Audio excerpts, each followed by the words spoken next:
Bom, então vamos dando sequência aqui ao nosso estudo. Nós estamos hoje começando o quarto capítulo do livro Libertação. Na semana passada a gente encerrou o capítulo A Caminho da América, onde no final do capítulo a gente ficou sabendo então, né, que a Madalena estava grávida do Cirilo, mas o Cirilo parte e de lá da Irlanda ele parte já para a América com a família, sentindo um aperto no coração, né? Porque é uma situação difícil. Mas aí a gente encerrou aquele capítulo e hoje então nós vamos entrar no quarto capítulo que se chama A Varíola. E aí vamos lá. Então eles saem do ambiente ali do caminho para a América e voltam ali agora acompanhando a Susana. Regressando à França, porque a Susana não foi junto com eles, né? Susana demorou-se em Paris 2 semanas, preenchidas com pequenas excursões e passeios ociosos. Podia notar-se-lhe agora certa mudança de atitudes, tanto que se aproximou da casa de Madalena, a pretexto de lhe ser útil, de alguma sorte, nos dias aziagos da enfermidade de sua mãe. A esposa de Cirilo, enfrentando heroicamente as dificuldades da situação, recebeu a visita com afeto e reconhecimento. A filha de Jacques lhe satisfez as mínimas perguntas sobre o embarque, o navio, as disposições do companheiro. Susana tinha uma resposta pronta a cada pergunta, em sua afabilidade artificiosa. A nota mais interessante, contudo, é que Antero de Oviedo, incumbido de trabalhar algum tempo em Paris, na transferência de importantes documentos para Versalhes, aproximou-se da moça de Blois de maneira surpreendente. Então, a Susana, diferente de antes, né, que não ia, não se aproximava da Susana, da Madalena, agora ela foi para sondar, e curiosamente, como falou, Antero de Oviedo acabou se aproximando dela de maneira surpreendente. A própria prima notou com simpatia semelhante atração, encorajando-lhes os sentimentos afetivos, pois Madalena sempre se preocupara com a sorte do rapaz, que crescera a seu lado como irmão. À noite saíam por vezes a sós, frequentando o teatro ou excursionando ao luar sobre as águas do Sena. Então, a Madalena achou que talvez tivesse acontecendo uma aproximação afetiva mesmo, né? Entre a Susana e o Antero. Mas o fato é que eles estavam saindo toda noite e agora que descreve um pouco mais, né? A filha de Dom Inácio enganava-se, porém. Antero de Oviedo deleitava-se na sua companhia porque Susana parecia possuir a chave que lhe abria o coração honesto de paixões secretas e violentas. Ela começou a conquistar-lhe o espírito, revelando suas inclinações pelo filho de Samuel Davenport discretamente, sondando-lhe os pensamentos. Retribuindo essas provas de confiança, o rapaz iniciou igualmente as suas palestras confidenciais, compreendendo que defrontava a primeira inimiga do venturoso casal. Então, eles que não se conheciam passaram a se entender. E, inclusive, devagarinho, né, foram soltando algumas coisas até que se reconheceram os dois, então, preocupados com a mesma questão. Então, de certa forma, os dois eram contra o casamento do casal, né, o Cirilo e a Madalena. Na quinta noite de conversação solitária, entendiam-se francamente. Ambos estavam satisfeitos com o ensejo de um desabafo. Suas observações convergiam invariavelmente para os caprichos do destino. Antero teimava em afirmar que não conseguiria esquecer a prima, enquanto a jovem irlandesa confessava abertamente que não renunciaria aos seus propósitos e continuaria aguardando o ensejo de provar a Cirilo a intensidade do seu amor. Aquilo que a família Villamil apreciava com afeição entre os dois era um desvairamento sem limites, oriundo do ódio que ambos alimentavam. Então, nenhum dos dois enxergava, né, que os primos ali deles estavam felizes, casados, apaixonados, que já tinha deixado claro que não tinham nenhum tipo de afinidade nesse sentido com os primos. Mas nesse espírito voluntarioso deles, né, como o Emmanuel descreve, né, motivados por um ódio, estavam enceguecidos e então seguiam no mesmo propósito. Afinal, Susana regressou a Blois, deixando na casa de Santo Honorato alegres e confortadoras impressões sobre o futuro do sobrinho de Dom Inácio. Ao despedir-se, Madalena abraçou-a confiante e lhe pediu rogasse a Deus pela paz e saúde de Cirilo na América. Enviou ainda, por seu intermédio, breve mensagem a Jacques Davenport, lembrando-lhe que teria imenso consolo e justo prazer com a sua visita a Dona Margarida, a quem parecia restar poucas semanas de vida, concluindo com votos afetuosos e protestos de nímia dedicação e desvelado carinho. 2 meses decorridos sobre a partida de Cirilo, e a vida na casa dos Villamil seguia monótona e repassada de expectativas amargurosas. Antero sentia-se quase feliz, achando-se como dantes, na qualidade de único rapaz a conviver com Madalena, sob o mesmo teto, entre as vibrações fraternais do ambiente doméstico. Horas a fio, mirava-lhe o semblante que a dor espiritualizava, seguia-lhe o movimento das mãos, como se atendesse à determinação de poderoso hino.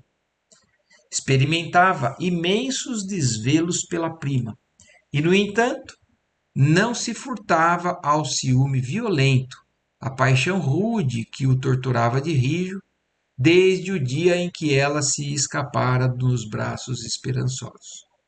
Alimentava o secreto desejo de que Cirilo se perdesse para sempre nos caminhos desconhecidos das terras inexploradas, a fim de conquistá-la devagarinho, entre amarguras, tormentos e dificuldades.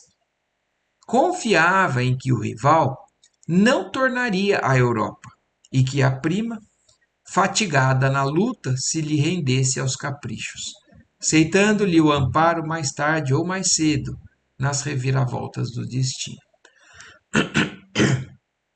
Atendendo a tais desígnios, depois de procurado certo dia por um dos credores mais exigentes de Dom Inácio, recordou a soma que o marido de Madalena confiara ao fidalgo e lhe recomendou consultasse o devedor em sua própria casa quanto às possibilidades de pagamento. Ouvindo-lhe o parecer, o inflexível Sr. Audincourt dirigiu-se ao bairro de Santo Honorato, onde o antigo fidalgo lhe recebeu a visita em companhia da filha. Sem mais preâmbulos, quer dizer, então, em qualquer oportunidade, né, tanto o Antero quanto a Susana sempre faziam algo para prejudicar a relação ali da Madalena e do Cirilo. E aí, então, foi que o Antero, ouvindo, né, a queixa de um dos credores, né, dos empréstimos de Dom Inácio, Antero sugere para esse credor procurar o Dom Inácio, porque sabia que Dom Inácio tinha o dinheiro que o Cirilo tinha dado para eles. Sem mais preâmbulos, o credor atacou diretamente o assunto na presença da jovem senhora, acrescentando com alguma aspereza: como o senhor não ignora, seu título vencido há muitos meses tem-me esgotado a paciência. O tio de Antero corou, não somente em virtude da cobrança, mas pelo modo porque era tratado naquela sala diante da filha, que ele desejava manter alheia às suas dificuldades e que acompanhava o desdobramento do assunto vexada e compungida.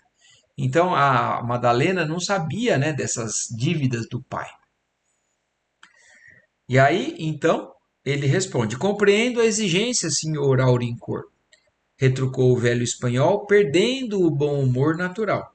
No entanto, continuou em disponibilidade, aguardando apenas uma determinação de Sua Majestade para me serem pagos os devidos vencimentos.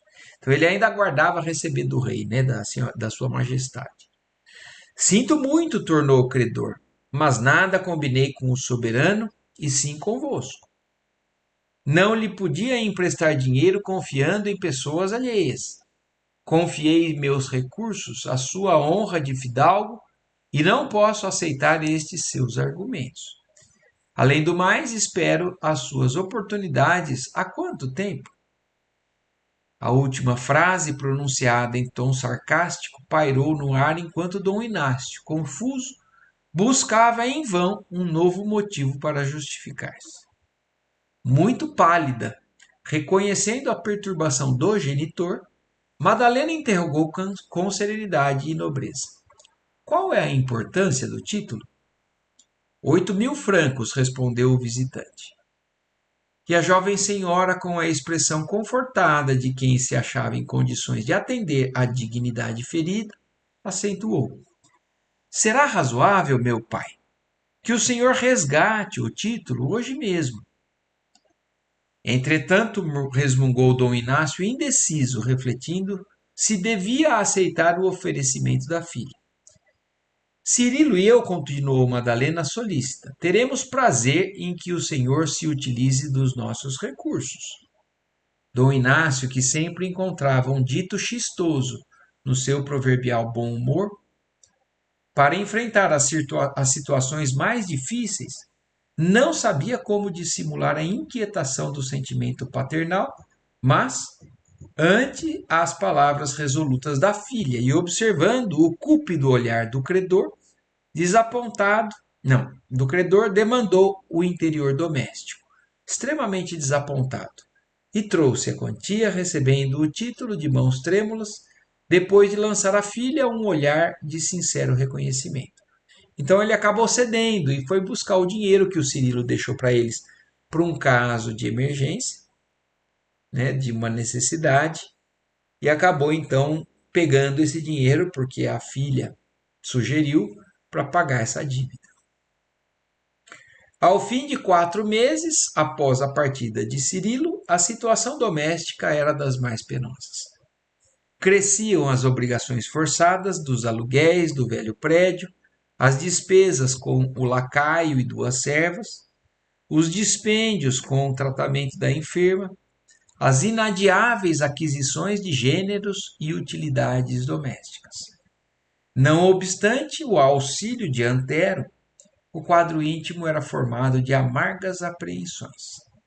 A saúde de Dona Margarida ia de mal a pior, impondo à filha profundos desgostos e dolorosas vigílias.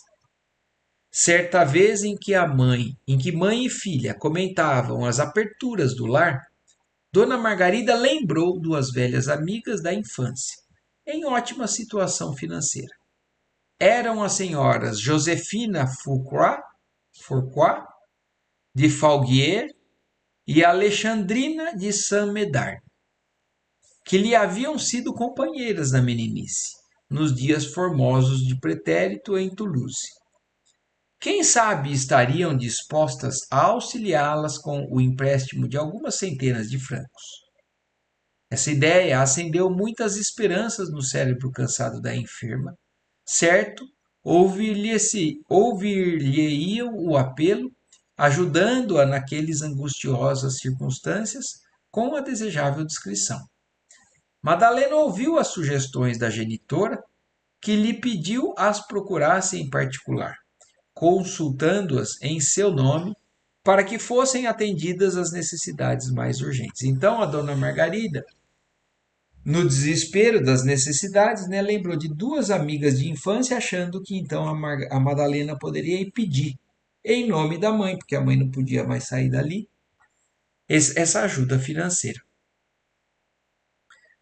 A esposa de Cirilo, no íntimo, revoltava-se contra os propósitos maternais. Todavia, como proceder ante a insistência da enferma querida, de cuja ternura sempre havia recebido os mais ternos carinhos? Dona Margarida não desejava importunar o sobrinho em coisas mínimas e supunha que o expediente seria bem-sucedido. Madalena não podia desatender aos seus desejos afetuosos.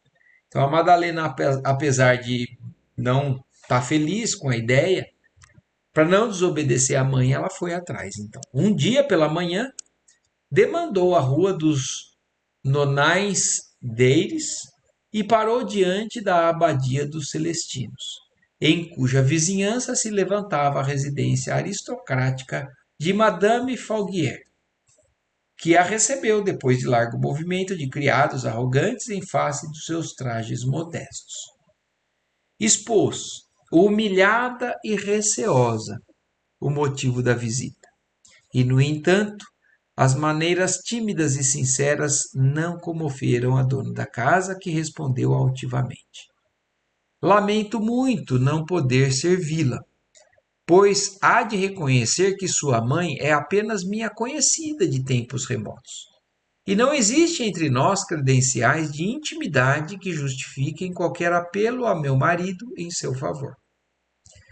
Ah, sim, compreendo, murmurou Madalena, afogando as lágrimas no peito. Diga a Margarida, prosseguiu a velha dama com rigorosa austeridade, que se resigne com a situação.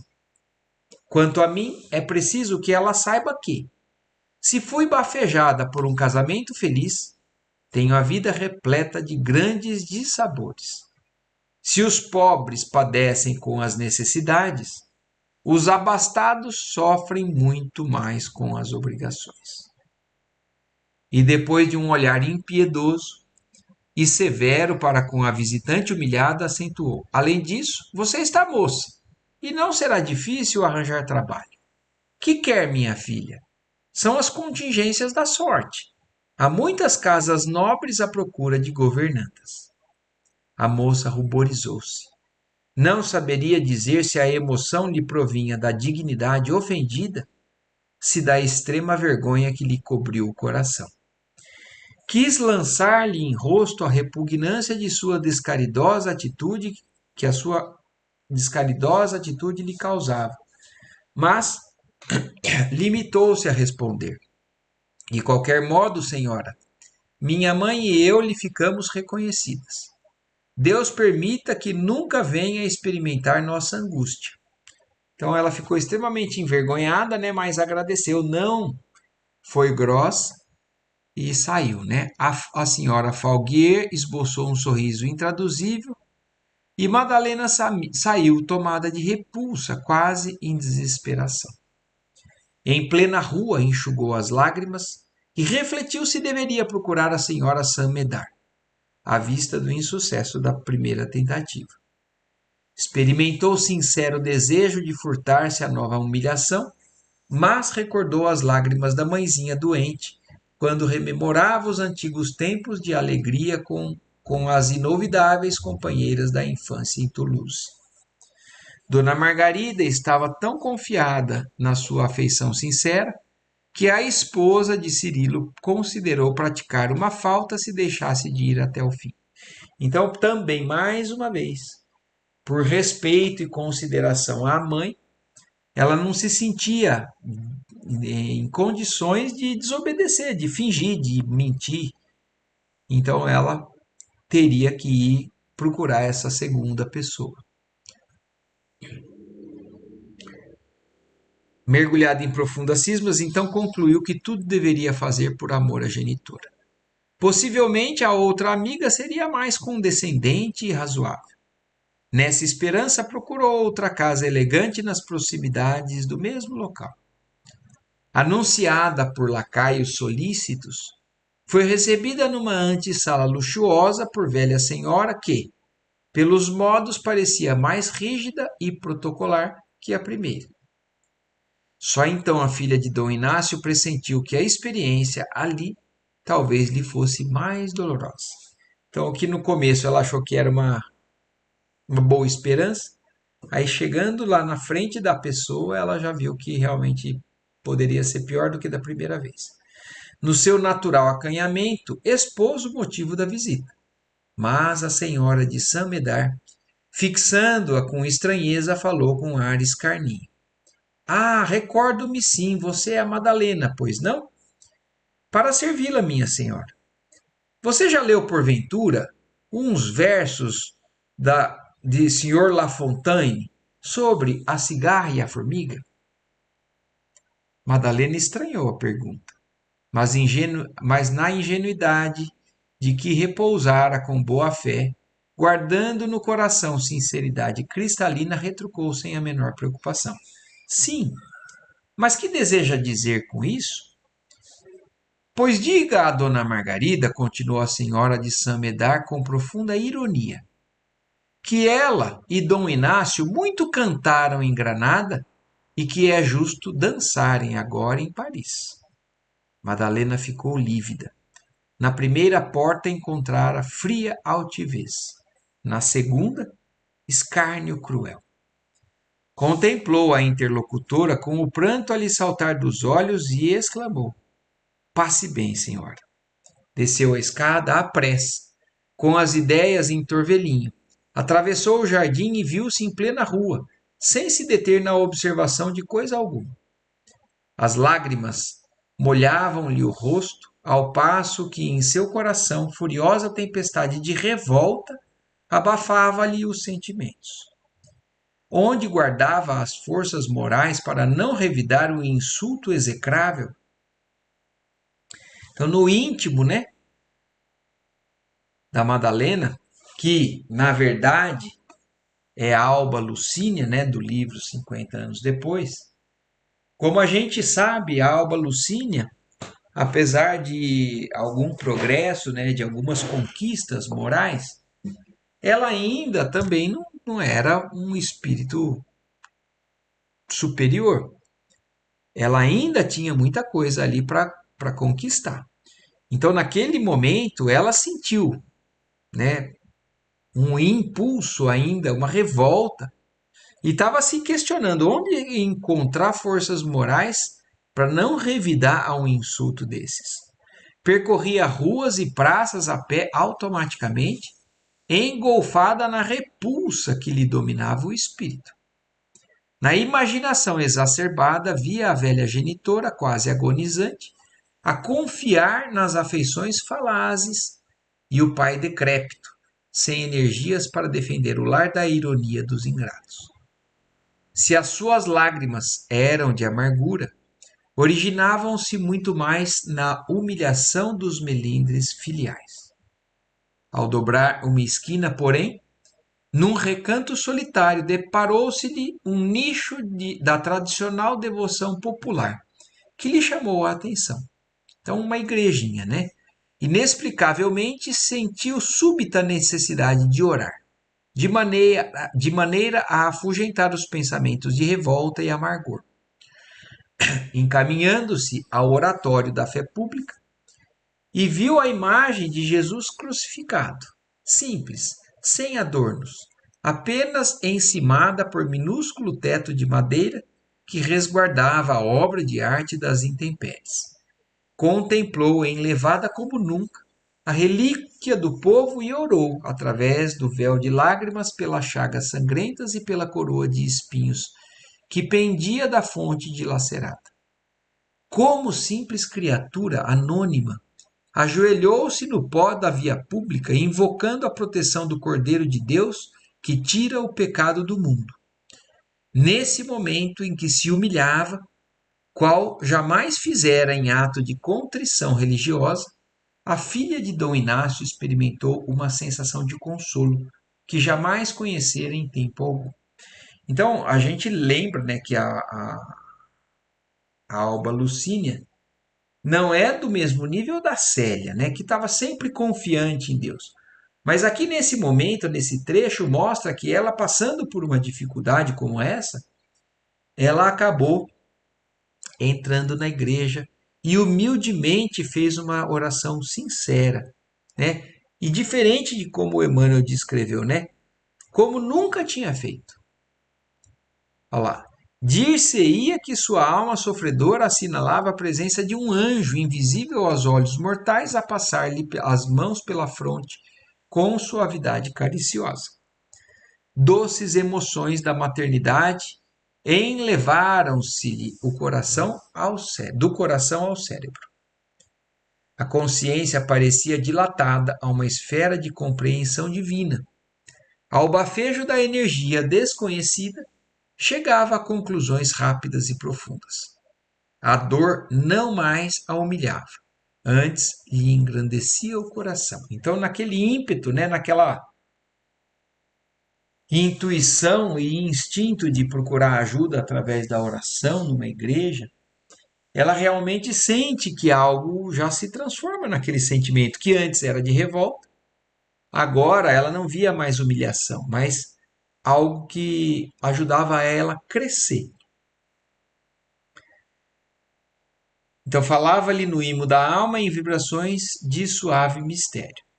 Teve a impressão indefinível de que alguém lhe tomava o braço com afagos brandos, convidando-a a erguer-se.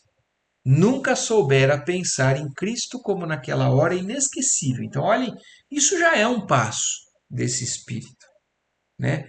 Se antes, por mais que ela tivesse boas intenções, boa conduta com relação ao casamento, à fidelidade e tudo mais, mas ela nunca pensou em Jesus como naquele momento. Então, comprovando mais uma vez, o que Jesus mesmo disse, que os sãos não precisam dele. São os doentes, os sofredores que, na verdade, sentem a necessidade de se aproximar do Cristo. E essa dificuldade fez com que, então, ela se ligasse a Jesus através daquela oração, daquela sinceridade, como nunca tinha feito. Sentia algo semelhante a uma voz falando-lhe no imo da alma em vibrações de suave mistério. Teve a impressão de que alguém lhe tomava o braço com afagos brandos, convidando-a a erguer-se. Nunca soubera pensar em Cristo como naquela hora inesquecível. Em poucos momentos, os olhos estavam enxutos. O profundo e carinhoso nome da mãe ressoava ali no peito como incompreensível e sublime esperança. Quem era o homem da terra e quem era Jesus? Essa pergunta que se lhe apoderara da mente, como se fora sugerida por alguém de plano mais alto, proporcionava-lhe infinita consolação à alma ferida. Então aqui eles não descrevem exatamente quem é que está ali amparando ela, mas é muito claro o quanto realmente ela está sendo atendida, né? Praticamente colocando ela no colo, acariciando ela, cuidando dela.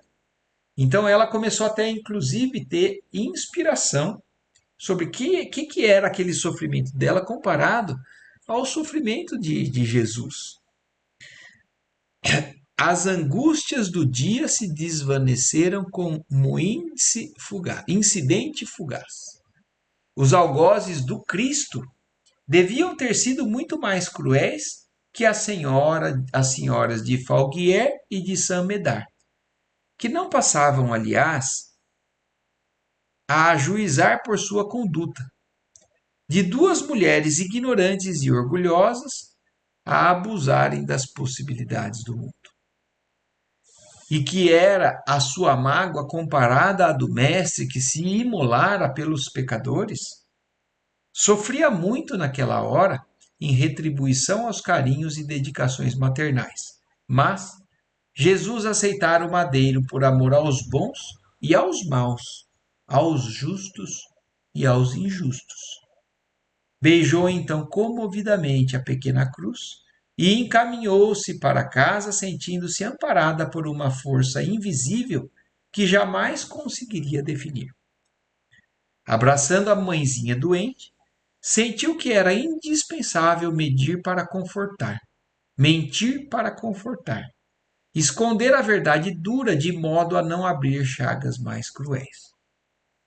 Sentindo-se forte e bem disposta ao influxo das forças desconhecidas que a amparavam, beijou a enferma com muito carinho, enquanto esta a interrogava com um sorriso de confiança. Chegaste a obter pelo menos 1.000 francos, minha filha? Infelizmente, minha mãe, as nossas amigas não estavam em casa. Oh! Exclamou a doente, sem disfarçar a tristeza súbita. E começou a lembrar outros nomes, desejosa de encontrar um recurso pronto para a situação. Mas a filha, percebendo que o seu espírito, cheio de boa-fé, voltaria a renovar as solicitações afetuosas, procurou confortá-la, dizendo: O essencial, mamãe, é que a senhora fique tranquila, sem preocupações. De outro modo, não alcançará as melhoras desejadas. Jesus não nos esquecerá. Além disso, o tio Jacques não tardará a chegar. Amigo de nossa confiança, sentir-nos-emos mais à vontade para tratar deste empréstimo. Ah, sim, será mais prático. Esperaremos, disse Dona Margarida resignada. Madalena tinha razão, porque Jacques Davenport daí a 3 dias batia-lhe a porta em visita afetuosa. A sobrinha sentiu imensa alegria, apertando-lhe as mãos benfazejas. Depois de palestra cordial com Dom Inácio Villamil, o bondoso amigo entrou a ver a querida enferma, considerando muito grave a situação pelo seu penoso abatimento. Psicólogo profundo, mais uma vez eles falam disso, né? Como Jacques Davenport tinha uma sensibilidade de conhecer cada um, né? No seu pensamento, nos seus ímpetos. Então, psicólogo profundo, o educador de Blois leu no semblante de Madalena a expressão do velado martírio doméstico. Dona Margarida, altamente confortada com a sua visita, contava em detalhes seus padecimentos diuturnos. Dormia pouquíssimos em vista das aflições ininterruptas. Alimentava-se com extrema dificuldade por ter o estômago ferido e intoxicado pela multiplicidade das drogas em uso. As pernas, muito inchadas, impediam-lhe os movimentos livres, forçando a filha a exaustivos esforços. Jacques reanimou-a, sinceramente comovido, comentando a situação de outros doentes em situações mais precária, afirmava ter visto casos idênticos, com sintomas mais graves, e que, no entanto, não passava de fenômeno orgânico passageiros em certas fases de desequilíbrio físico. A doente sorria, quase satisfeita, a demonstrar novo ânimo no semblante abatido. Mas, na intimidade, quando se retirou do aposento, Jacques chamou a sobrinha de parte, mudou de semblante e falou penalizado. Minha filha, Deus te conceda forças para a luta, porque tua mãe está vivendo os derradeiros dias. Compreendo, murmurou ela, enxugando uma lágrima. Apega-te à fé, Madalena. Em tais instantes, o socorro humano, por mais eficiente que o consideremos, é sempre precário. Devemos estar certos, porém, de que Deus tem um bálsamo para todas as angústias do coração. A sobrinha não conseguia responder, sentindo que a emoção lhe constringia a garganta.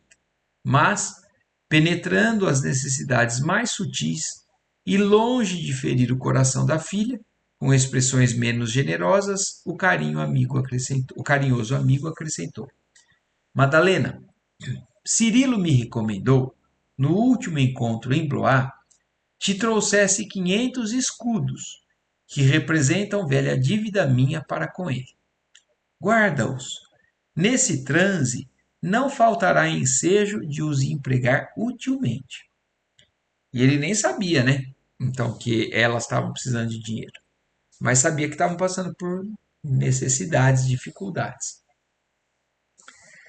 E na hipótese de necessitares de mais alguma coisa, não te esqueças, filha, que me encontro a teu lado para todas as providências que se façam precisas.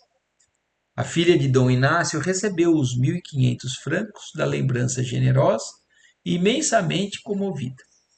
Consoladora satisfação inundou-lhe a alma, porquanto era possível atender agora aos pequenos caprichos da enferma, a quem encheu de mimos entre doces ternuras do coração.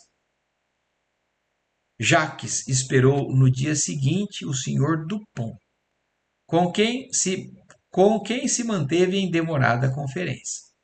Aquelas manchas violáceas que a doente apresentava à flor da pele não o enganavam. O médico reafirmou-lhe a convicção, declarando discretamente que Dona Margarida não podia viver mais de uma semana. À vista do prognóstico, o educador de Blois adiou o regresso, na intenção de ser útil aos Villamil em alguma coisa. Com efeito, a matrona piorava dia a dia, dando a todos impressão dolorosa de lenta agonia. Não permitia que a filha se afastasse um minuto sequer. Falava-lhe comovedoramente do futuro e pedia-lhe que embarcasse para a América, a reunir-se ao esposo, tão logo lhe fechassem a cova. Nada obstante, rogava-lhe igualmente por Antero, por quem sempre experimentava desvelos maternais. A situação de Dom Inácio era também objeto das suas conversações in extremis. A pobre senhora não sabia como alvitrar as soluções a Madalena, que a ouvia, olhos marejados de pranto. O velho fidalgo acompanhava os sofrimentos físicos da esposa com o coração angustiado, quando o sobrinho, que lhe consagrava imensa afeição, desdobrava-se em atenções e sacrifícios para que fossem satisfeitos os seus menores desejos. Jacques Davenport ali estava cabisbaixo e silencioso, aguardando o fim daqueles padecimentos que parecia muito próximo. Na derradeira noite, Dona Margarida confessava-se aliviada e mais lúcida. Tal circunstância alegrava a todos, enchendo os parentes de sinceras esperanças. Os homens e as servas recolheram-se mais cedo. Madalena, porém, conservando no espírito sombrios presságios, manteve-se vigilante ao lado da genitora, que parecia mais causa e repousada. Sentia-se só com a filha. Sentindo-se só com a filha, Dona Margarida mirou as unhas roxeadas, levou a mão ao peito como a examinar o próprio coração e falou compassadamente. Madalena, esta melhora é a primeira visita da morte. Não nos devemos iludir. Então, a Margarida sentindo que realmente estava chegando a hora, né? Ora, mamãe, turinou a esposa de Cirilo depois de um beijo afetuoso. Não fales assim. O médico retirou-se hoje muito satisfeito e papai ficou tão contente. A enferma ouviu-a atenta, patenteando grande comoção nos olhos rasos de lágrimas. O senhor Dupont poderá ter falado com otimismo a Inácio, mas também ouço uma voz que me fala aqui dentro do coração. Minhas horas estão contadas. Dou graças a Deus por levar-me deste mundo sem ódio a ninguém. Levo comigo tão somente as mágoas justas de mãe, por deixar-te na terra, à mercê de lutas bem ásperas. Mas rogarei a Jesus para que te reúnas a Cirilo em breves dias. Penso também em Antero, que criei como filho querido. Quanto a Inácio, espero em Deus nos possamos reunir brevemente na eternidade. Sua voz tinha entonações lúgubres. Madalena soluçava baixinho, angustiada, incapaz de responder. Não chores, filha. Curvemo-nos resignados aos sagrados desígnios de Deus. Certamente o futuro ainda te reservará muitos dissabores. Vais ser mãe também e compreenderás a montanha de sacrifícios que importa escalar por amor aos filhos. No afã das lutas e sofrimentos, não te esqueças da confiança sincera no Todo-Poderoso. Então, olhem como a vida da Madalena é um convite constante a se voltar para a fé, né? Para o apego religioso, para o espiritualismo.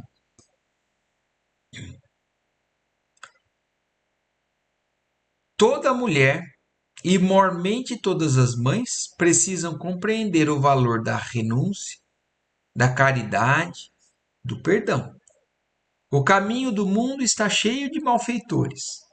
Aqui ou ali, a ingratidão insulta e o egoísmo calunia.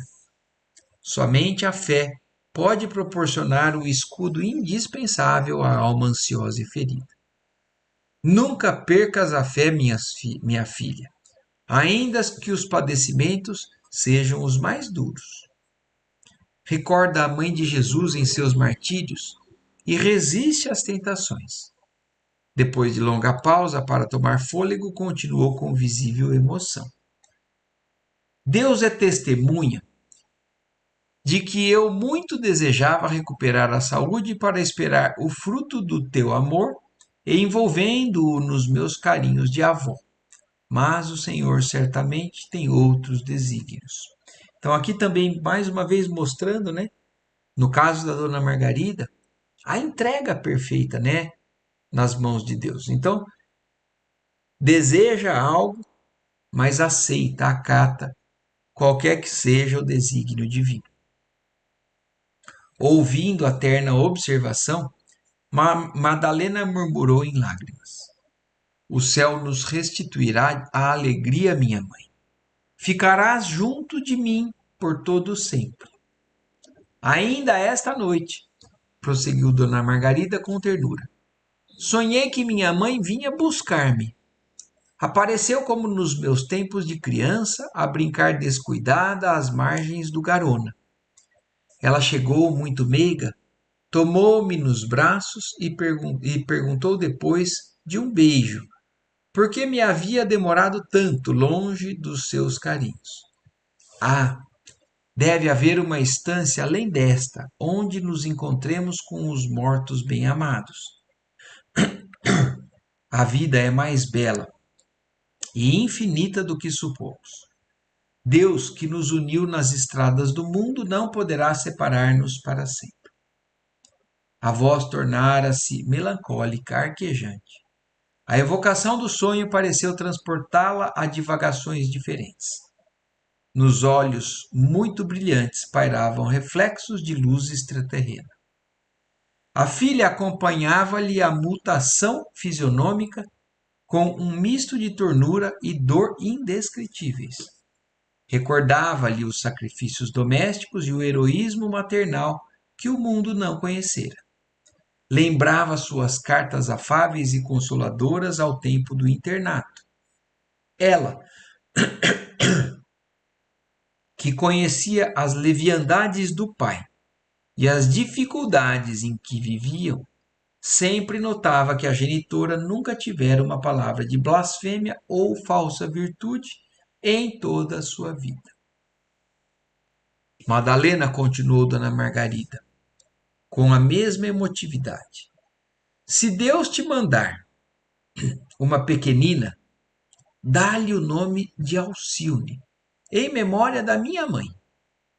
Não sei por que mistério sinto-a aqui ao nosso lado, esperando-me talvez no limiar do sepulcro. Então, olhem como a Alcione, né, de certa forma, como a gente já sabia, né? Ela estava acompanhando de perto, né, a reencarnação desse grupo e, ao mesmo tempo, já estava se preparando para reencarnar. E então a Dona Margarida percebe a presença, então, de um espírito que está auxiliando ali, né?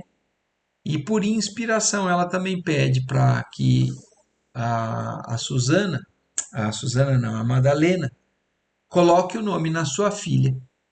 Se for menina, né, o nome de Alcione. Desde ontem, sinto-me impressionada por deixar-te sem recursos monetários que te garantam tranquilidade até te reunires definitivamente ao teu marido. A noite passada, muito refleti sobre isso, porque nem mesmo as minhas velhas joias puderam escapar do sorvedouro de nossas economias domésticas. Mas agora, minha filha, ouço no íntimo a voz de minha mãe, que me sugere deixar-te nosso velho crucifixo de madeira, confidente de nossas lágrimas. Apontou para o pequenino oratório e acentuou: guarda-o bem contigo, porque não haverá maior tesouro do que o coração unido ao Cristo. Madalena chorava discretamente. Dona Margarida, porém, continuou falando, mas agora parecia responder a interpelações de uma sombra. Então, como se ela já tivesse, então, enxergando, né, o lado, né, o mundo espiritual, ela já começa a conversar, inclusive, com uma entidade ou alguém que estava ali para poder ajudá-la. Debalde, a filha tentou desviar-lhe a atenção para outro assunto. Seus olhos imensamente lúcidos davam a impressão de contemplar outros horizontes, muito além das quatro paredes do quarto lúgubre. Madalena alarmou-se, mas procurou manter-se calma, sem chamar os que repousavam de longa vigília. Todavia, de manhã despertou as criadas e chamou Dom Inácio para comunicar o agravamento da situação. Dona Margarida, após a última conversação, caíra em coma.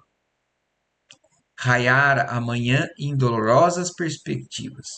Enquanto Antero segurava as mãos da moribunda, Dom Inácio buscou um sacerdote que lhe ministrou os últimos sacramentos. O professor de Blois assistiu ao traspasse, em silêncio, procurando confortar a cada qual. À tarde, sem mais palavras, Dona Margarida entregara a alma a Deus perfeitamente tranquila. A esposa de Cirilo não saberia definir a própria dor, mas, amparada na fé, amortalhou o cadáver entre flores e orações doloridas com fervorosas. No dia seguinte, Jacques acompanhou o funeral e, após as cerimônias lutuosas, insistiu com Madalena para que a acompanhasse a Blois, de modo a descansar alguns dias. A jovem, entretanto, reconhecendo o extremo abatimento do pai, recusou o oferecimento carinhoso, apresentando delicadas escusas. Dom Inácio, de fato, mostrava-se profundamente acabrunhado. Não seria razoável deixá-lo em Paris em tal estado. O tio de Cirilo estendeu o convite aos demais. Partiriam todos em sua companhia, e depois de algum repouso em seu velho parque, voltariam à capital, retomando as preocupações e os místeres. Intimamente, Madalena desejou aceitar a proposta generosa, mas Dom Inácio se opôs. Então aqui mais uma vez a gente vai vendo, né? Como certas coisas realmente estão determinadas no plano reencarnatório. Como certas provas, por mais que exista uma tentativa, as circunstâncias levam à situação que, que faz com que a Madalena não escape de certas provações. Alegava que seria muito mais fácil consolar-se da perda que acabava de sofrer se partisse com a obrigação de regressar mais dia menos dia. A seu dever, deveria enfrentar as impressões amargas, combatê-las até ao fim, mesmo porque, depois da volta de Cirilo, pretendia tornar a Granada, a fim de aguardar a morte, que, já que a viuvez nunca lhe permitiria completa felicidade na colônia distante. Nem os pareceres de Antero, nem as propostas afetuosas da filha conseguiram modificar-lhe as intenções.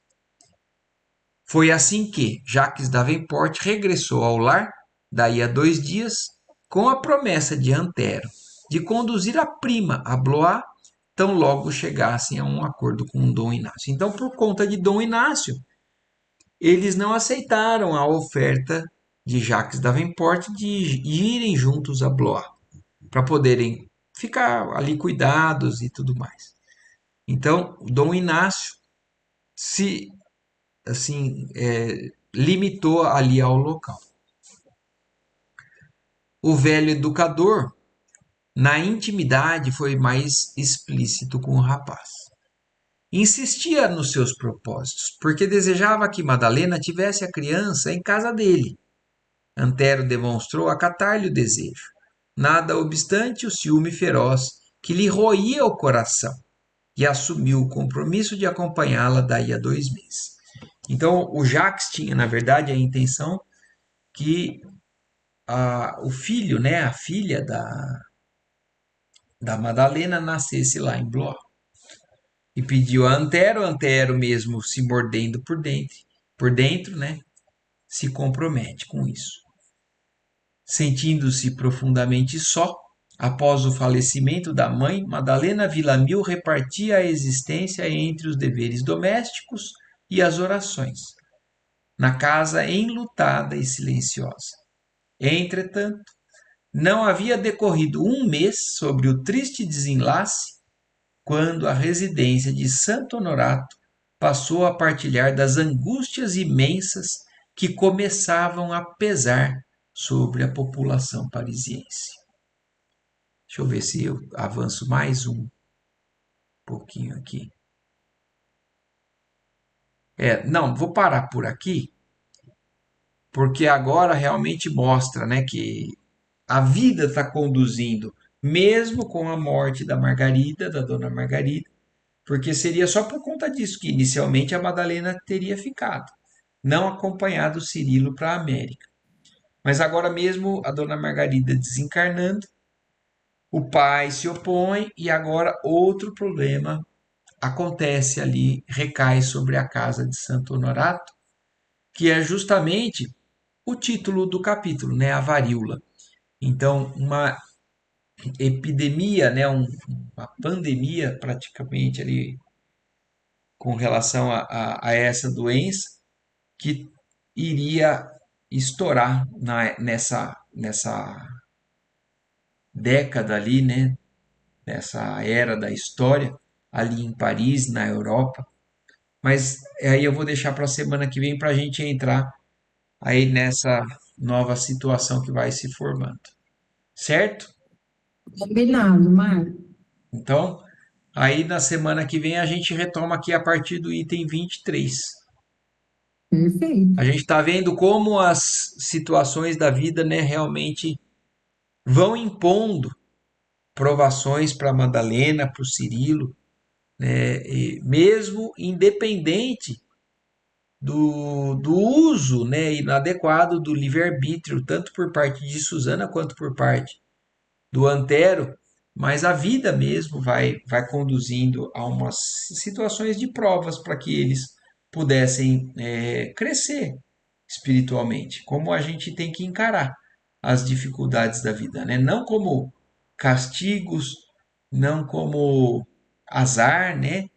Mas principalmente como oportunidades que a vida coloca de crescimento espiritual. A exemplo já do que vem acontecendo com a própria Madalena. Como eu falei, apesar de toda a aquisição moral que ela já tinha, ela está se voltando cada vez mais a Jesus, a fé, a proximidade com essa busca desse auxílio da espiritualidade.